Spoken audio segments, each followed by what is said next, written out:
이 시간 하나님께서 우리에게 주신 말씀 신약 성경 사도행전 5장 33절에서 42절까지 말씀입니다.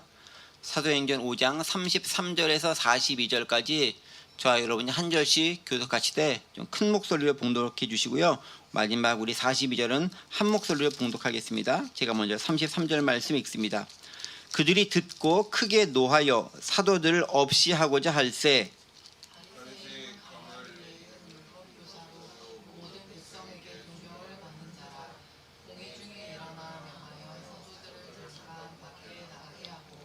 말하되 이스라엘 사람들아 너희가 이 사람들에게 대하여 어떻게 하려는지 조심하라.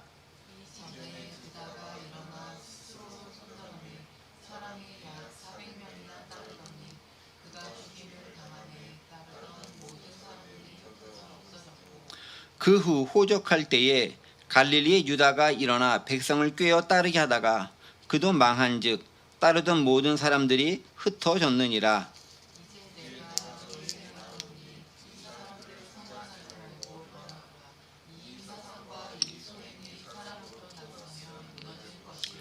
만일 하나님께로부터 났으면 너희가 그들을 무너뜨릴 수 없겠고 도리어 하나님을 대적하는 자가 될까 하노라 하니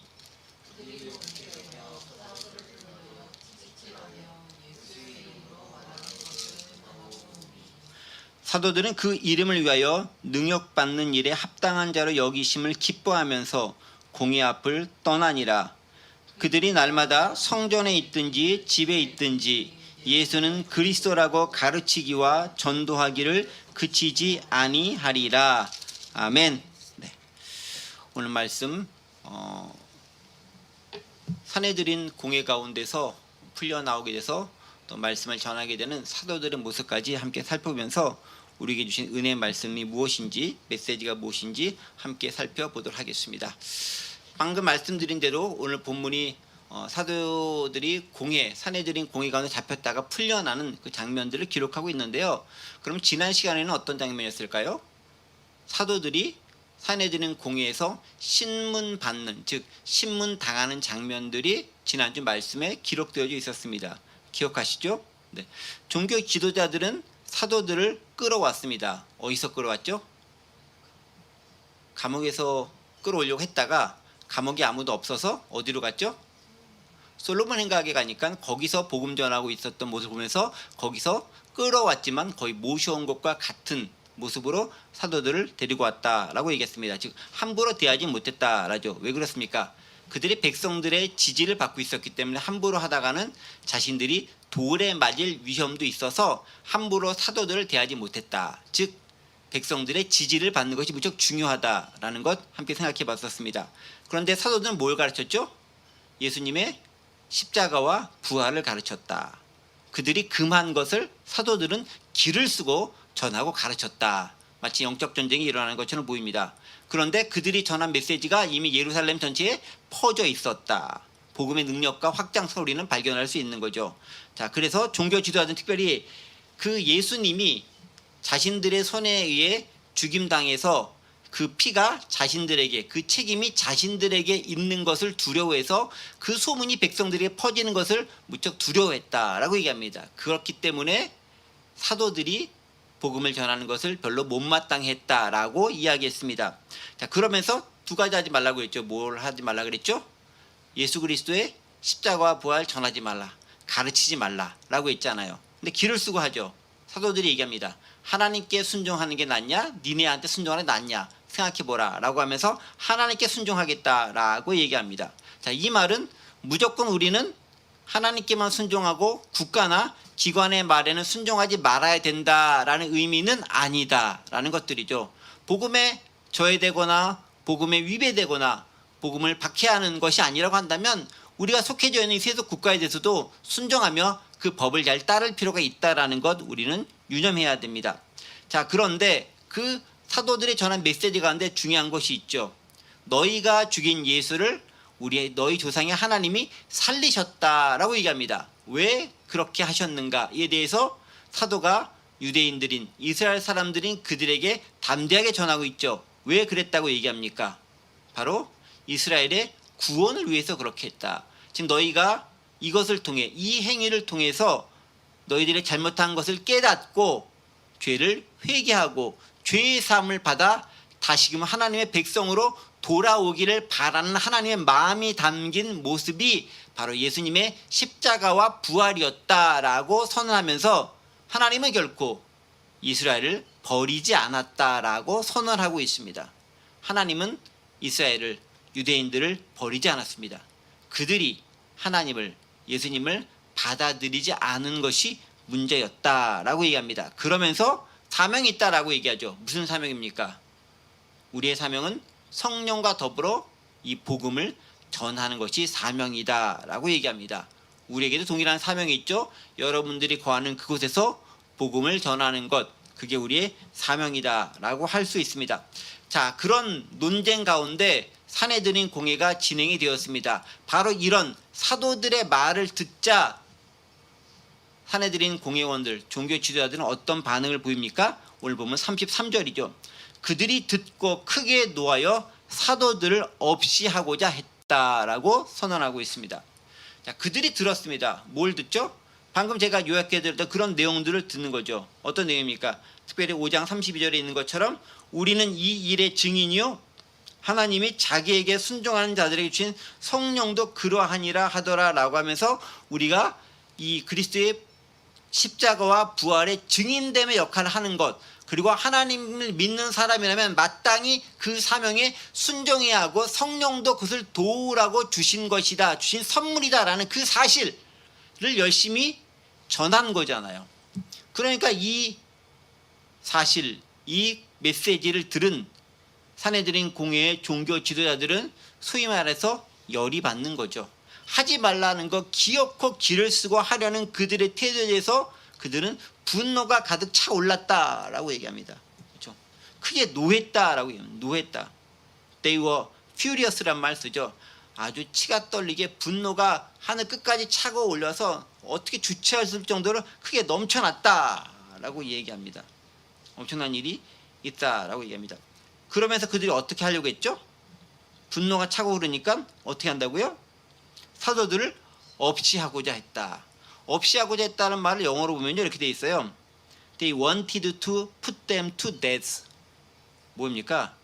그들을 죽음 가운데 몰아넣기를 원했다. 즉 죽이고자 했다. 우리말로는 죽인다라는 말 쓰지는 않았지만 영어 번역과 원어적을 보면은 사도들을 죽이려고 했었다라는 것을 발견할 수 있는 거죠. 그렇죠? 사도들을 죽이고 싶어 했다라는 것입니다. 없애고 싶어 했다라는 거죠. 여기서 좀 몇 가지 좀 생각해 볼 것들이 있습니다. 이 악의 세력들, 악한 세력들은요, 자신들의 지위가 불안해지면 그에 따라 자신들이 잘못한 것을 회개하거나 혹은 자신들의 계획과 생각을 수정하거나 혹은 합의하려 하면 좋은데 그런 것들 별로 안 하고자 한다라는 거예요. 어떻게 합니까? 매우 극단적인 모습을, 극단적인 행동을 취하고자 한다라는 거예요. 어떻게 극단적인 행동입니까? 죽이려고 한다라는 거예요. 아니 그 사도들의 말씀을 주면은 니네가 어떻게 그런지 좀 논리적으로 다시 한번 우리 토론해 보자. 우리 한번 토론의 장을 마련해서 한번 이야기해 보자 라고 한다던가, 자신들의 생각이 잘못될 수 있잖아요. 그럼 한번 뭔가 좀 틀린 것을 고칠 수 있는, 수정할 수 있는 여유 혹은 기회를 마련한다든가 이런 건 없는 거예요. 타협하지도 않아요. 어떻게 합니까? 아주 극단적으로 죽여 없애겠다라는 게 그들의 일반적인 반응이다라는 거예요. 그런데 예수 믿는 사람들은요, 이런 극단적인 태도를 취해서는 안 되고 또 취하지도 않습니다. 왜? 누군가를 죽이는 거는 복음에 합한 행동이 아니기 때문에 그런 거예요. 생명을 해하는 것 복음에 합한 행동이 아닙니다. 누군가를 없이 하는 것 복음에 합한 행동이 아닙니다. 어떻게 합니까? 그를 기다려주고 참아주고 혹 아니다 할지라면 내어줄지라도 내가 함부로 누군가를 죽이거나 없이 하거나 하지는 않는다라는 거예요. 그러니까 여러분, 십자군이라는 명목으로 비록 이슬람 세력이라 하지만 그들을 애써서 죽이려고 원정 토벌까지 갔던 행위들은 아무리 정당하게 변명한다 할지라도 하나님 나라의 관점에서 봤을 때는 합당한 일이 절대로 아니다라는 겁니다. 옳지 못한 일이다라는 거죠. 자, 그렇다면 생각해 봐요.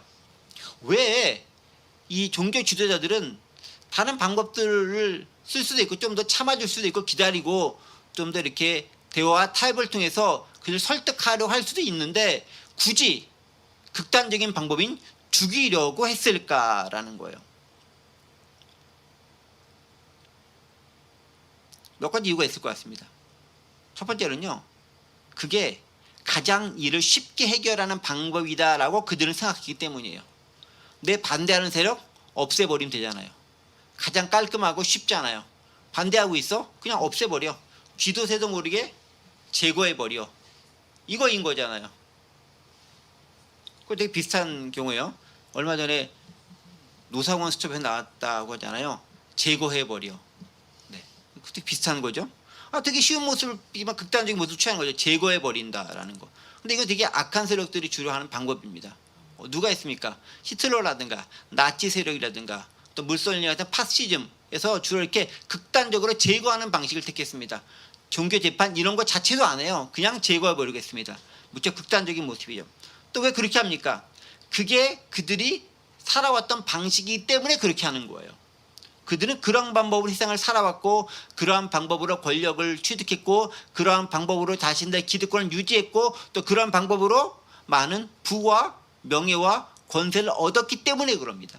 그게 그들의 생존 방법이었기 때문에 그래요.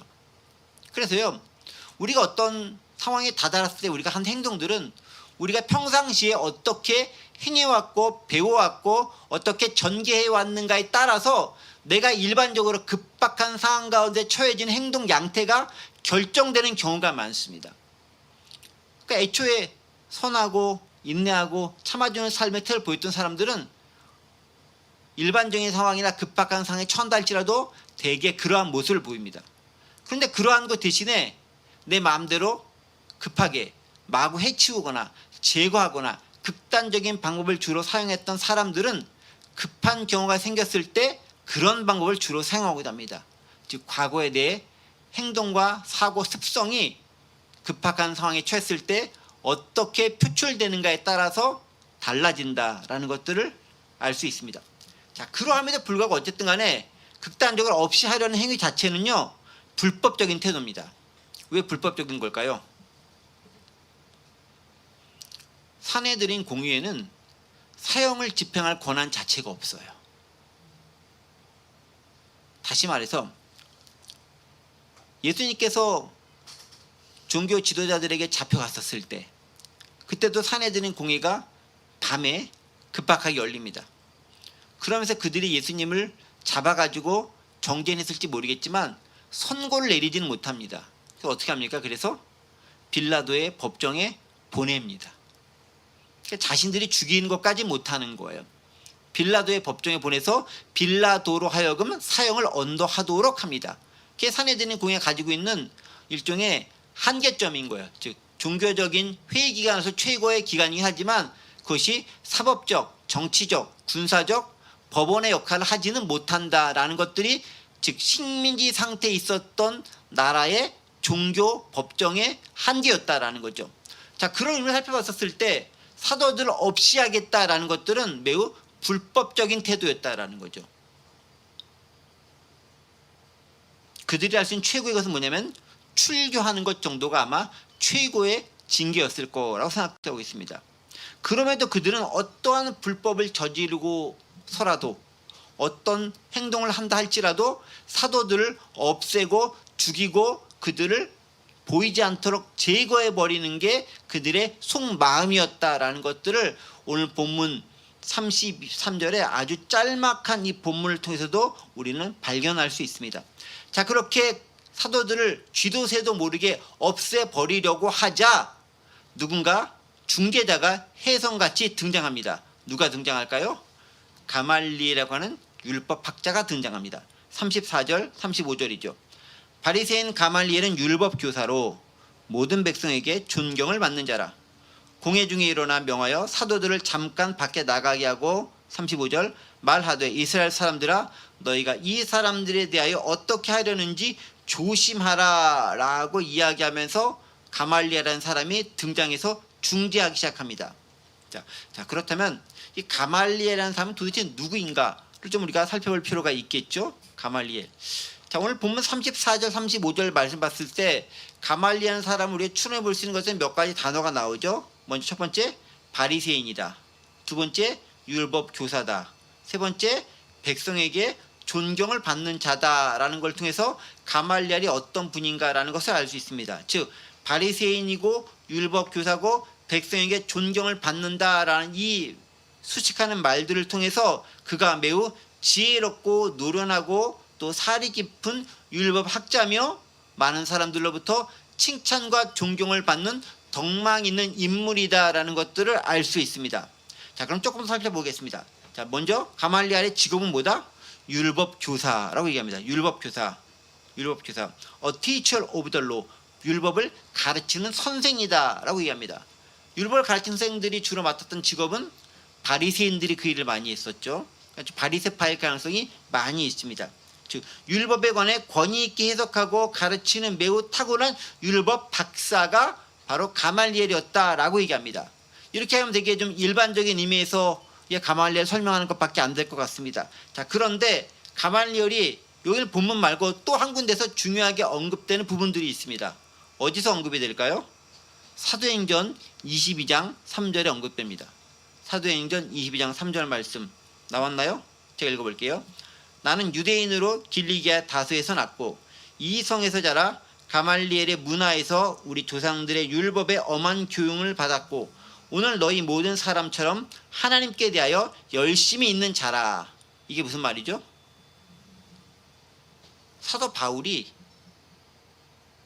왕 앞에서 자신의 사도됨과 자신의 간증을 전하는 장면이 사도행전 22장에 나오는데 거기서 자신의 이력을 설명할 때 언급되는 사람이 바로 가말리엘이라고 합니다. 즉 바울은 나는 유대인으로 길리기아 다소에서 났는데 내가 누구 문화면 가말리엘 문화에서 율법의 엄격한 교훈을 받으면서 배웠다. 하나님께 열심히 있는 자가 내 과거의 모습이고 이력이었다라고 선언하고 있어요. 그러니까 바울의 고백이 나는 가말리엘의 문화생이었다라고 고백하고 있습니다. 지금 무슨 얘기입니까?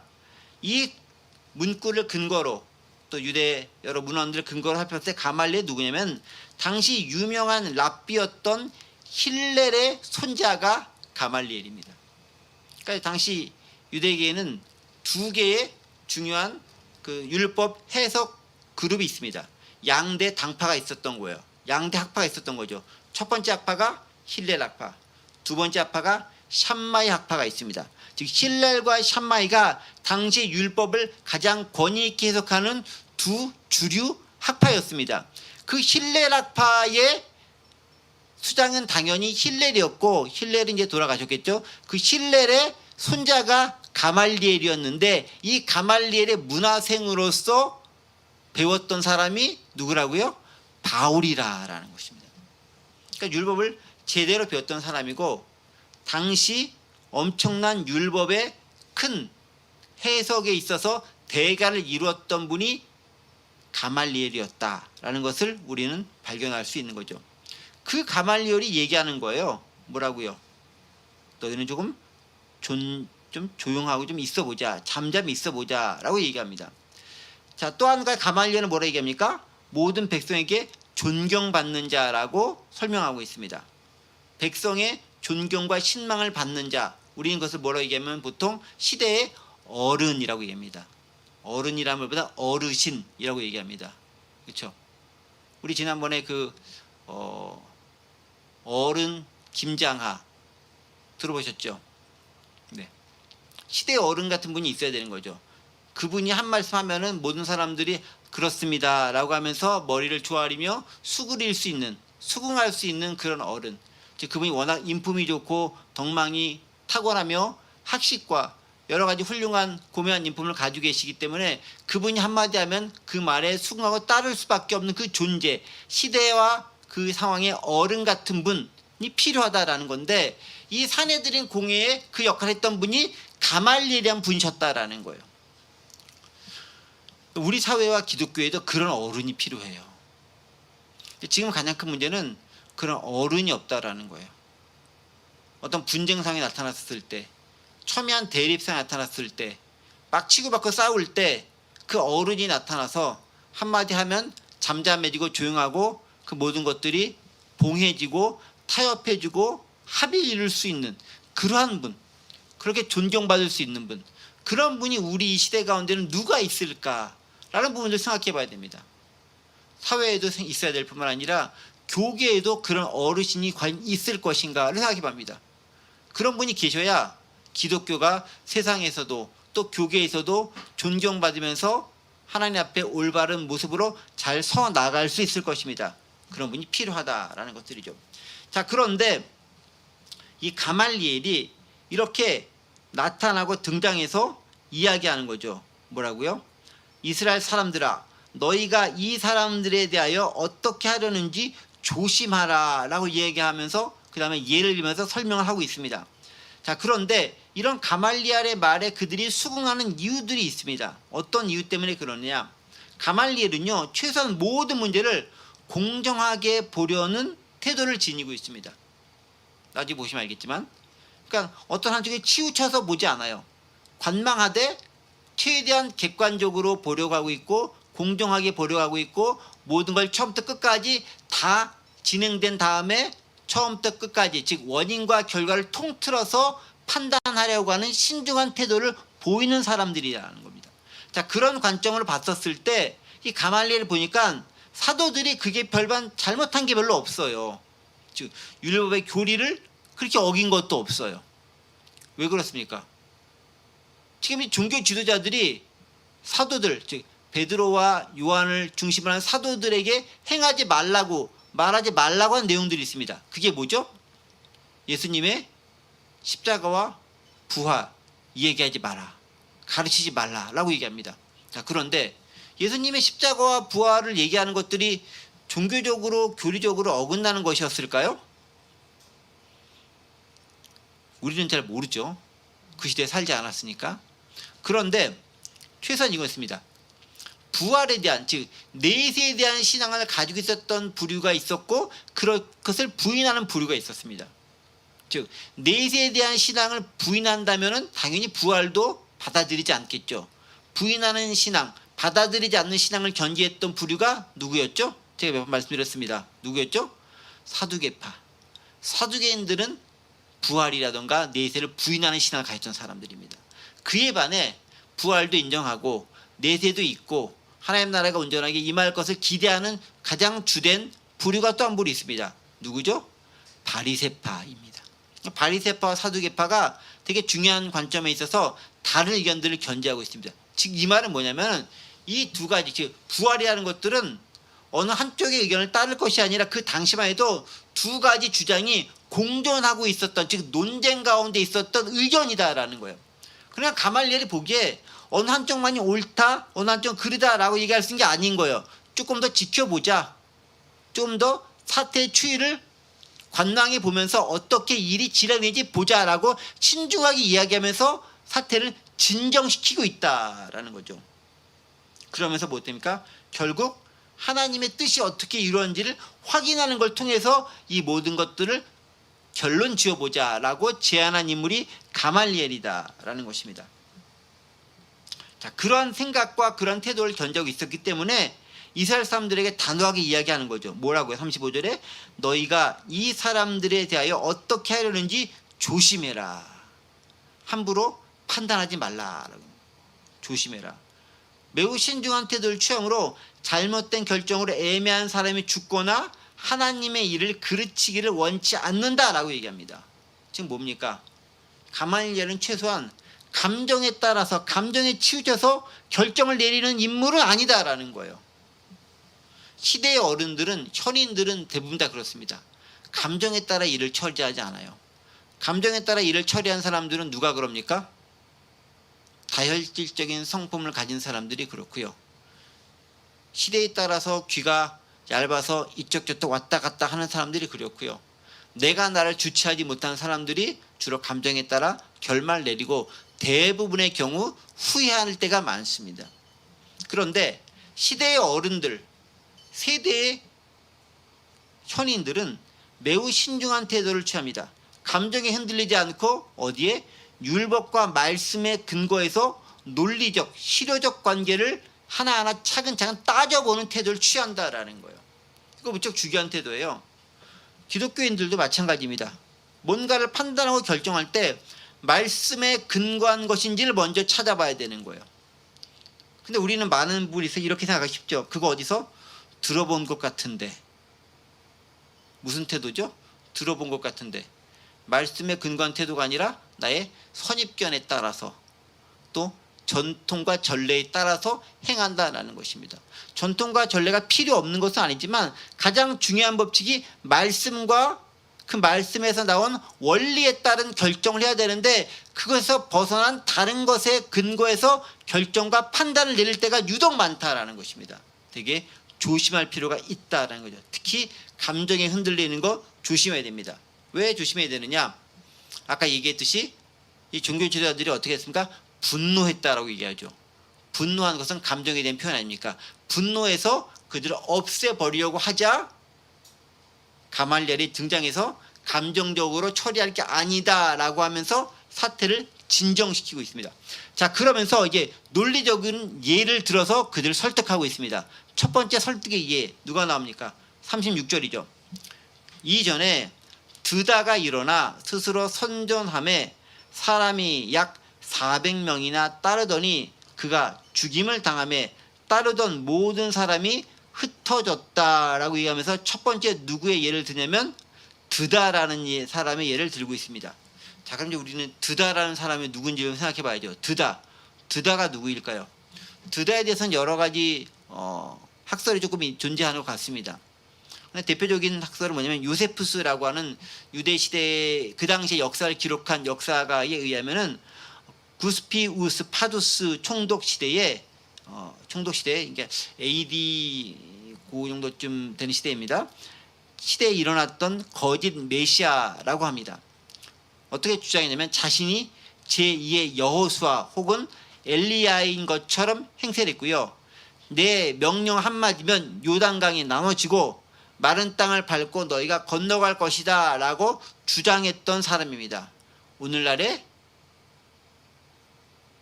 교주 비슷한 역할을 했던 사람이 바로 이 드다라는 인물이었던 거죠. 그렇게 민중을 호도하다가 그쯤 되면 거의 불사시쯤 되는 거 아니겠습니까? 그렇게 불사시쯤 되면 어떤 싸움이라던가 전투가 일어났을 때 불사신 같은 모습으로 승리하거나 이겨내야 하는데 유대 총독인 파두스에 의해서 죽임을 당하고 맙니다. 그냥 죽고 사라져 버렸다라는 거죠. 즉 한 번에 400명 정도를 거느릴 정도로 큰 영향력을 행사하게 했었지만 죽임을 당한 이후로 그 세력이 완전히 없어져 버렸다라는 겁니다. 즉 무슨 얘기예요? 즉 유다의 드다의 폭동이 하나님의 뜻에 맞는 한 거가 아니었다라는 거예요. 하나님의 뜻에 합한 거였다면은 더 많은 사람들이 불어나고 성공을 하고 그 나라가 뒤집어졌겠죠. 근데 그렇게 이루어지지 않았다라는 것입니다. 자, 이 말은 뭡니까? 이 가말리엘의 말은요. 지금 사도들을 통한 교회에 부흥되고 복음이 전파되고 많은 사람들이 믿음을 갖고 그런 행동을 보이는 것들이 하나님의 지지를 받지 못한 운동이라고 한다면 금방 사그라들 것인데 만약 하나님의 지지를 받는 거라면 그게 부흥해서 역사를 바꿔버릴 거다라는 거죠. 조금 더 지켜보자라는 거예요. 만약에 하나님 역사인데 우리가 잘못 끼어들었다가 반역자가 되면 얼마나 큰 낭패고 얼마나 큰 하나님께 대한 반역죄가 되겠습니까? 그렇게 되지 말아야 한다라고 주장을 하는 것들이죠. 또 한 가지 예를 듭니다. 누구 예를 들죠? 갈릴리의 유다라는 사람이 예를 듭니다. 37절이죠. 그 후에 호적할 때에 갈릴리의 유다가 일어나 백성을 꿰어 따르게 하다가 그도 망한즉 따르던 모든 사람들이 흩어졌느니라. 여기도 갈릴리 유다라는 인물이 납니다. 이 갈릴리 유다는요. AD 한 6년경에 수리아 총독인 설피시우스 퀴리니우스라는 총독이 있었는데 이때 호적이 행해집니다. 이 호적, 그러니까 뭐 우리말로 하면 이게 주민등록하는 이런 것들이 행해지게 되는 거죠. 이거는 왜 하면 주로 이제 세금 징수를 정확하게 하기 위해서 주로 호적을 하는 거예요. 다른 이유 없어요. 돈 잘 걷기 위해서 주로 호적을 하는 겁니다. 그렇게 행하였는데 이 갈릴리 유다가 뭐라 그랬냐면은 아니 로마 황제 가이사에게 세금 바치는 거 합당치 않다라고 주장을 하면서 하나님의 백성은 거기 세금 내면 안 돼 라면서 민족주의 운동을 벌이기 시작합니다. 그즘 그 운동의 여파였던지 예수님에게도 물어보지 않습니까? 동기를 딱 보면서 우리가 하나님의 것이라면 이 세금 어디다 내야 되겠습니까? 라고 예수님한테 물어보죠. 예수님이 뭐라고 했습니까? 가이사의 것은 가이사에게, 하나님의 것은 하나님에게 라고 하면서 명답을 말씀해 주는 거죠. 자, 그의 기반이 됐었던 폭동과 난이 바로 이 갈릴리 유다의 난인고 거부 운동이었다라는 거죠. 그런데 이 반란도요, 로마군에 의해서 금방 진압되고 맙니다. 지금 뭡니까? 하나님이 지지하지 않은 인간적 운동에 불과했다라는 것입니다. 결론은 뭐였습니까? 가말리엘이 이겼다는 것은 이겁니다. 드다나 갈릴리 유다나 모두 하나님이 인정하지 않는 인간적 운동이었기 때문에 결국 망하거나 종말을 공하고 말았고, 그들을 추종하는 자들 다 흩어져서 지금은 찾아볼 수 없게 되었다라는 거예요. 그러니까 지금 이 예수 운동이라고 하는, 예수가 죽었다가 살아났고 그 제자를 전하고자 하는 이 예수 운동이라는 것도 조금 두고 보자라는 거예요. 만약 이게 하나님께서 원하신 게 아니면 금방 사그라들고 진압될 거다. 그러니까 좀 참고 두고 보자라고 이야기하고 있습니다. 저는 이 가말리엘의 이런 결정도 보면서요, 이 가말리엘이 가지고 있는 역사 의식과 해박한 역사적 지식, 또 그것을 현대에 적용할 수 있는 논리의 정확성과 그 지혜에 탄복하지 않을 수 없습니다. 여러분, 종교 지도자들은요, 역사를 공부해야 되는 거예요. 과거를 모르면 현재를 올바로 해석하고 현재 일어난 사건들을 우리에게 올바로 재해석해 줄 수가 없습니다. 그 눈을 갖지 못하는 거죠. 역사를 통해서 교훈을 배우고 그 배운 교훈을 가지고 오늘날 우리가 어떻게 살아야 하는지를 제시해 줄 책임이 누구에게? 종교 지도자들에게, 오늘날 목회자들에게 있습니다.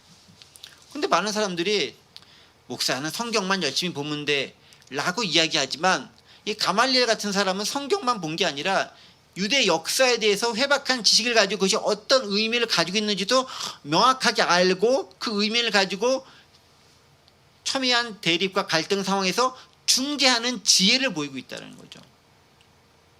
여러분, 그래서 역사를 공부하셔야 돼요. 인문학을 공부하셔야 되는 거예요.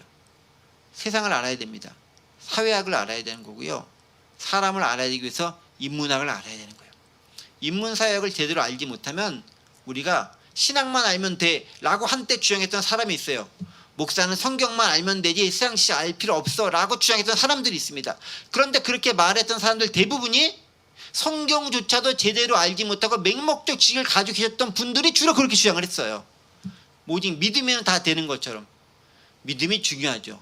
하지만 그 믿음이 현대 가운데 온전히 역사되기 위해서는 이 세상에 무엇이 문제고 무엇이 필요하고 어떤 관점으로 보아야 되는 건지를 성경이라고 하는 프리즘을 통해서 역사를, 그리고 오늘 시대를, 그리고 미래를 해석해 낼 수 있는 역량과 능력이 있어야 되는 겁니다.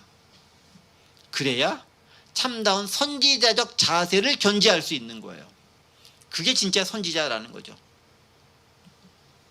얄팍한 성경 지식만으로 되는 것은 아니다. 여러분, 그래서요, 성경책 열심히 봐야 되지만 역사책도 열심히 보시고 인문학책도 열심히 보셔야 됩니다. 신앙 도서만 보지 마시고 역사와 사회에 관련 책들도 많이 보셔야 됩니다. 그래야 여러분들의 폭과 인식과 해석할 수 있는 능력이 배양된다라고 이야기합니다. 하나님은 그러한 사람들을 사용하시고 그러한 사람들을 쓰십니다. 자, 이렇게 말하고 나서 계속 이어져서 38절 얘기하죠. 이제 내가 너에게 말하노니, 두 가지 경울들을 얘기했죠. 이 사람들 상관하지 말고 버려두라. 이 사상과 수행이 하나님으로부터 났으면 무너질 것이요.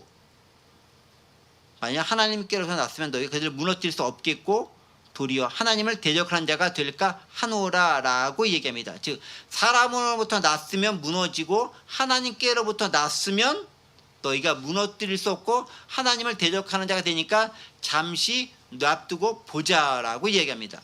즉, 어떻게 하자라는 거예요? 가말리엘 중재하는 뭡니까? 지금 이 사도들 니네가 잡아서 죽이려고 하지 말고 잠시 석방해서 그들이 행하는 것들 잠시 두고 보자라는 거예요. 상당히 합리적인 방법을 논리적인 역사를 통해서 증명해 가면서 말씀과 더불어서 설득하고 있는 장면들을 발견할 수 있는 거죠. 상관하지 말고 내버려 두라라고 얘기합니다. 그들을 그냥 냅두라라고 얘기하는 거죠. 하나님께서 하나님의 방식대로 처리할 거니까 너무 그에 대해서 너희가 왈가왈가하지 말라라고 얘기합니다. 근데 만약 이 사도들이 당시 예루살렘과 그쪽 지역에서 민간에게 폐해가 되거나 민간에게 큰 소동을 일으켜가지고 국가적으로 로마적으로 큰 문제점을 많이 야기했다라고 하면은 이런 결정을 내리지 못했을 거예요. 그런데 백성들로부터 큰 지지를 받고 있고 또 정치적으로 큰 잘못을 저지르지 않았기 때문에 이런 선한 대접을 받을 수 있는 자격이 되었다라는 것이죠.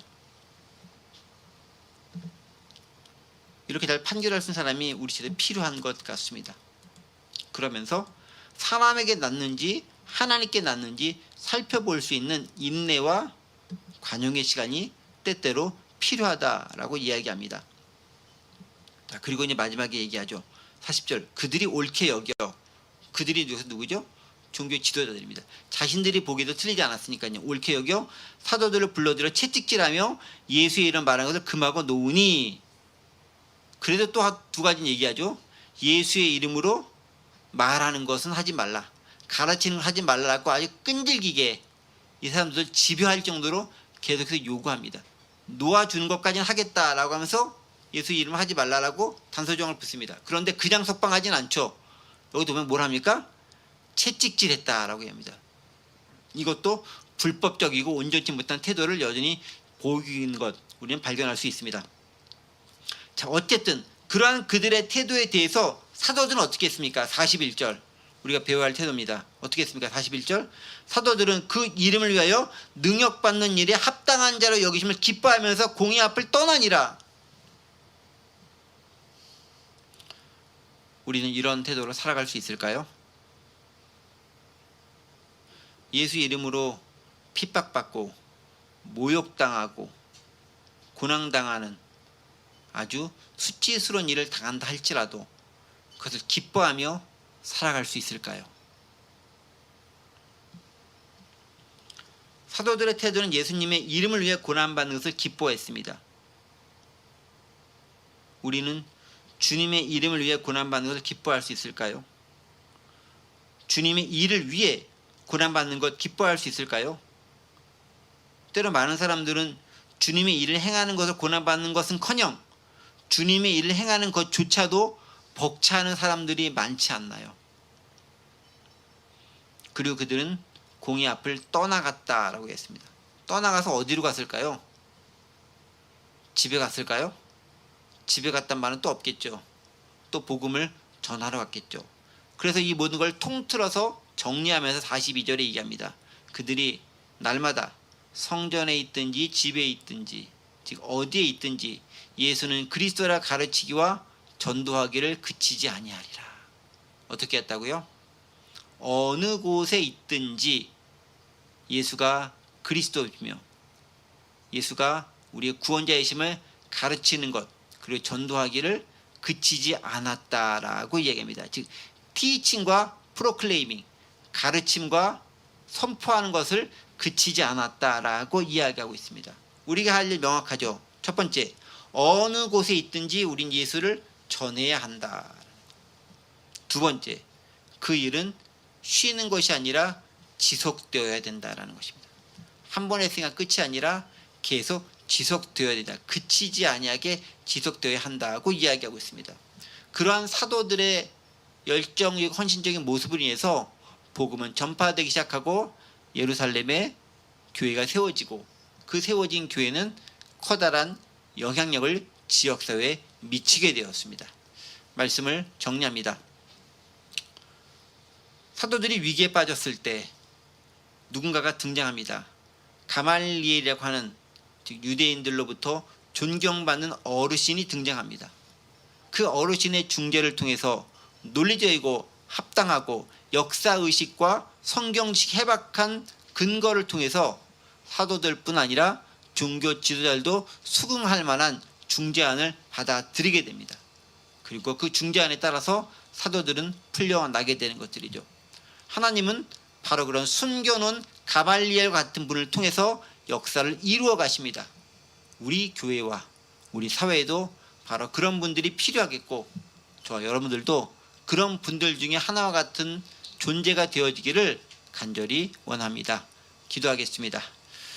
은혜와 사랑의 하나님 아버지, 가말리엘의 중재를 통해서 사도들이 풀려나는 장면들을 살펴보았습니다. 우리 시대에 참된 어른이 존재하는지요?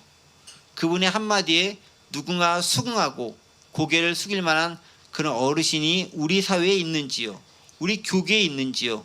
하나님 돌아보면서 그 어르신과 같은 귀한 분이 우리가 될 수 있도록 도와주시고, 더불어 그렇게 풀려난 사도들이 어느 곳에 있든지 복음을 전하고 말씀을 전했던 삶을 쉬지 않았던 것처럼 우리 역시 순종하는 삶을 제대로 살아갈 수 있도록 도와주옵소서. 감사드리며 예수 그리스도의 이름으로 기도하옵나이다. 아멘.